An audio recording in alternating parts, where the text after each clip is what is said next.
Do you know हम Indians इतने झूठे, करप्ट और अनसिविलाइज्ड क्यों होते हैं? Here is the psychological breakdown for this. It is not the people, it's the system that makes people the way they are. अगर तुम भी उन्हीं लोगों में से हो जिनको लगता है कि तुम बड़े अच्छे इंसान हो और अगर तुम दूसरों की जगह होते तो सही काम करते, तो तुम गलत नहीं, बहुत ज्यादा गलत। Not because you are lying to yourself, but because you have not yet been tested by the system that is designed to fail you. अच्छा बुरा, सिविलाइज्ड अनसिविलाइज्ड बिहेवियर आपके घर में, आपके पर्सनल रिश्तों में तो आपके कैरेक्टर पे डिपेंड कर सकता है थोड़ा बहुत, पर सोशल साइकोलॉजी में नहीं। मासेस में लोग कैसे बिहेव करते हैं ये डिपेंड करता है कि वो किस सिस्टम का हिस्सा है, किस सिस्टम में रहते हैं। Now how to know if the system is good और bad? First is incentive structure. किस चीज को रिवॉर्ड किया जा रहा है, किस चीज को पनिश किया जा रहा है। अगर करप्शन से और पॉलिटिशियंस की सेवा से प्रमोशन मिलेगा और ईमानदारी से ट्रांसफर मिलेगा, तो ब्यूरोक्रेसी में करप्ट लोग ही तो होंगे ना। Second is social norm. तुम्हारे आसपास के लोग क्या करते हैं। अगर पूरा शहर ट्रैफिक सिग्नल तोड़ता है तो जो रुकता है वो बेवकूफ समझा जाता है, जो तोड़ते हैं वो नहीं। Then there is information flow.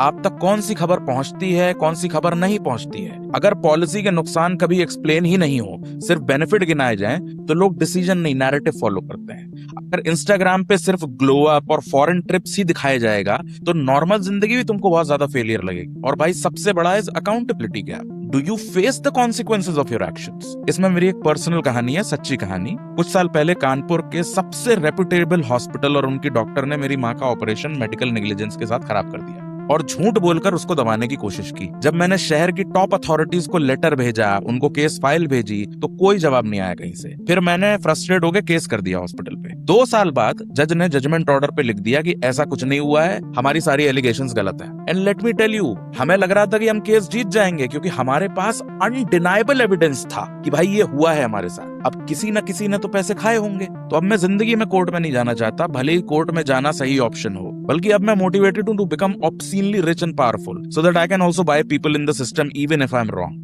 And mind you, मुझे लगता है कि मैं एक अच्छा और मॉरलिस्टिक इंसान। और भी कई ऐसे एग्जाम्पल हैं, जैसे कि लोगों को देशभक्ति के नाम पे चूतिया बनाना और बोलना कि देश छोड़कर मत जाओ, यहीं काम करो, फिर उनको उनके टैलेंट के लिए सही से कंपनसेट न करना, लोगों की 12 महीने में से 3-4 महीने की कमाई टैक्स के नाम पे ले लेना बिना बदले में कुछ सब्सटेंशियल दिए हुए, और फिर उम्मीद करना कि वो टैक्स चोरी ना करें। पहले कम्युनल हेट नॉर्मलाइज कर दो, फिर उम्मीद करो कि कम्युनल वायलेंस ना हो। As a matter of fact, we Indians are actually some of the nicest, grounded and caring people in the world. लेकिन करप्शन, झूठ, मक्कारी और अनसिविलाइज्ड एटीट्यूड के लिए हम जाने जाते हैं। Because our system demands honesty but makes it difficult. तो मास साइकोलॉजी में लोगों का कैरेक्टर तभी चेक में रखा जा सकता है जब आप सिस्टम दुरुस्त बनाएं। Because the human brain is just designed to do one thing, and that's survival. So if the bad behaviour helps someone survive better, that is what you will C.